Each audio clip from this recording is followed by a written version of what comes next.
Count on Sara Moyers. Weekday mornings on KOMU 8 News Today. It's finally here. Tomorrow, MU celebrates its homecoming, and for many alumni, it's a time to reunite with family, friends, and even teachers. Good morning, I'm Sara Moyers. Thanks for joining us. If you've ever complained about having to use a different charger for your iPhone and computer, and you have to buy the adapters now that cost like $40 a piece. Well, that could change soon, so you might be in luck. We have an update to a house fire in Camden County on Friday night. Officials say nobody was hurt, but added the location caused problems for firefighters. It comes after officers found human remains in the backyard fire pit at a North Columbia home on Tuesday. Investigators were led there after tracking an Uber ride the victim took from a dorm on MU's campus to the house on Bentley Court. The Mega Millions jackpot is continuing to grow because no one won that Friday drawing. I'm at the Boone County Government Center where, I just saw a couple minutes ago, people were already starting to line up and they actually got let in early to begin voting. So those polls are indeed open. And again, they'll stay open until 7 p.m. tonight. So if you didn't vote absentee and are planning to vote in person today, some voting requirements have changed. Hey Jordan, good morning. Well, I'm outside the Hy-Vee on Nifong Boulevard in Columbia where the food bank began collecting donations just about 45 minutes ago. And now those collections will run until 6 p.m. tonight. You're encouraged to come out and make either a food or monetary donation at any of the Hy-Vee or Schnucks locations in Columbia. Now, I'm joined this morning by the food bank CEO and president, Lindsay Lopez. Good morning, Lindsay. Good morning. So, Lindsay, what can you tell us about what the food insecurity numbers look like throughout the state of Missouri? If you walk with me here, you can actually see that this mural behind me, it's still being worked on. And earlier, we also heard some hammering and other construction noises going on in other parts of the building as well. MU's campus is shrinking. The university has been demolishing buildings as part of its space reduction plan. It began tearing down its 11th building this week. I looked into why buildings on campus are disappearing and what some community members are trying to do to stop it. It's a big hole in the campus, and especially where Noyes Hall, Parker Hall, and the old student health building used to stand, it's just going to be a big giant field. The empty voids where familiar buildings once used to stand on MU's campus are growing. They're getting rid of what makes it pretty. As the university executes more demolitions. It's a tragedy when we have to demolish any buildings, but somehow we also have to address the elephant in the room, which is that there is not funding to actually not only keep these buildings open, but to keep them safe and usable. A decrease in state funding and a lack of private donors is forcing MU into triage mode. It becomes a question of how do we save as many buildings as we can by removing some of the buildings that have very, very high maintenance and deferred maintenance. The massive amount of funding the university lacks has caused campus to look less like this and more like this. In fiscal year 2020, MU's maintenance budget was $15.3 million, but its backlog of building needs was $868 million. And that number has been growing at an average rate of $35 million each year. If we were to save all of the buildings on campus, the problem would be that the university would not have enough money to do maintenance or repairs to any building.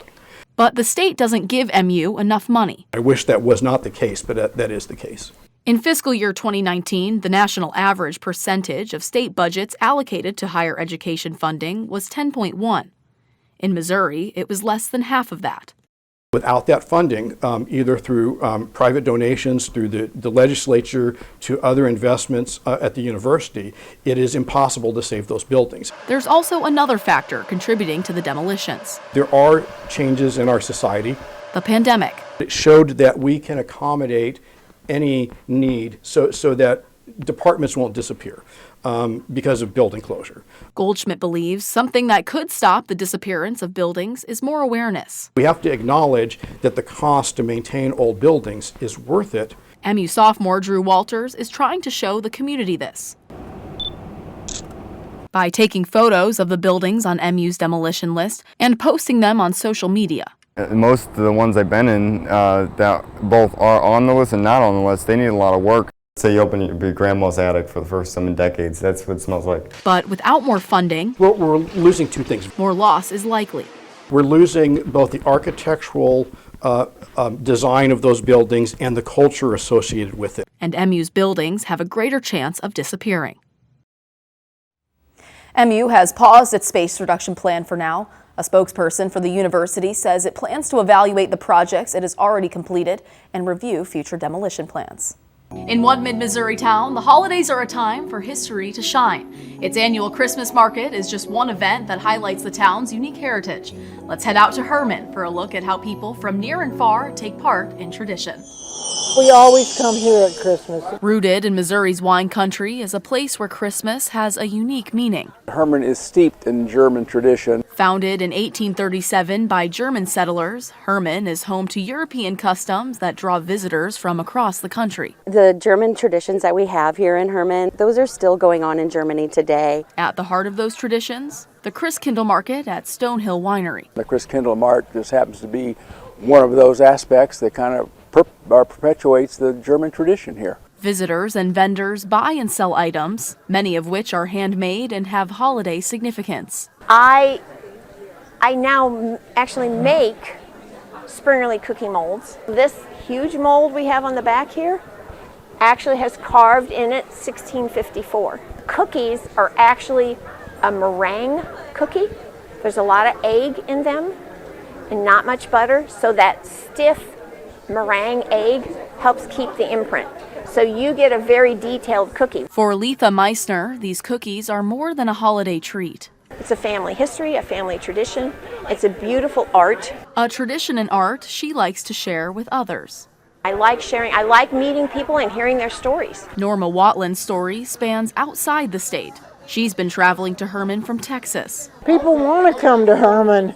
Who wouldn't? To sell her products for 16 years. We make our lotion bars, which those are the lotion bars, and special things at Christmas. We make loofah soaps, we make Christmas teas and different things like that. And she keeps coming back because business is good. Here at the winery, you know, they even keep you really happy, you know, so makes good for everybody. What more would you ask for?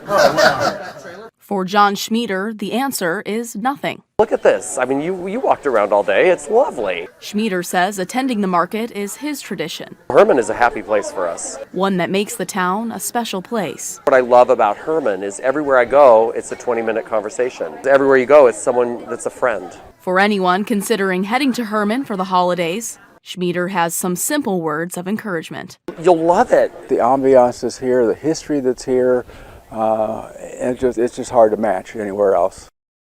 Herman relies on tourism revenue year-round. Its holidays traditions run for 7 weeks, starting the weekend before Thanksgiving and stays through Christmas.